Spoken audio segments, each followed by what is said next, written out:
Hey, why are you looking so sad? জানিস তো, বিয়ের কথা শুনলেই না আমার কেমন যেন একটা ভয় ভয় লাগে, নার্ভাস ফিল হয়। মনে হয় বিয়ে করতে পারবো না, এরকম টাইপ একটা। I think I have marriage phobia. It's not marriage phobia, it's gamophobia. ব্যাস, তো শুরু হয়ে গেল তো আবার আমার ভুল ধরা। না রে বাবা, ভুল ধরছি না, ভুল শুধরে দিচ্ছি। আচ্ছা ঠিক আছে, তাহলে এবার কারণটা বল। দেখ, ম্যারেজ ফোবিয়া বলে কোনো ওয়ার্ডই হয় না, ঠিক আছে? And here why it is gamophobia? Because gamo is a Greek word. Okay, gamos is a Greek word which means marriage. Okay, and phobia which means fear. So gamo plus phobia which means marriage phobia, and marriage phobia বলে কোনো word নেই, তো সেটা হলো gamophobia. Okay, now tell me one thing. Have you ever heard about monogamy or bigamy?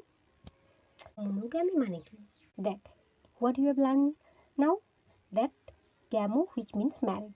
এখানেও এই গ্যামো ওয়ার্ডটা হলো এখানে একটা রুট ওয়ার্ড, যে ওয়ার্ডটার উপর বেস করে মোনোগ্যামি, বিগ্যামি, পলিগ্যামি এই ওয়ার্ডগুলো তৈরি হয়েছে। যেমন কি mono which means single, mono plus gamy, আর গ্যামি মিন্স ম্যারেজ, তাহলে সিঙ্গেল প্লাস ম্যারেজ অর্থাৎ সিঙ্গেল ম্যারেজকে আমরা বলবো monogamy.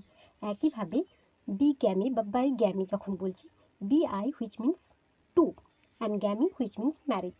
So when a person marry two people at the same time, okay, at a particular of time marry two people, তখন সেটাকে আমরা বলবো bigamy। একইভাবে যদি আমরা বলি যে polygamy, poly which means many and gamy which means marriage, so polygamy means a person who have multiple wives।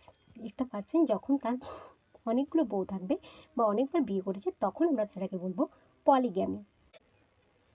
O wow, তাহলে তো আমি তোর কাছে কত ওয়ার্ড শিখে গেলাম। তোমরাও যদি এরকম শিখতে চাও, do like, comment, share and subscribe.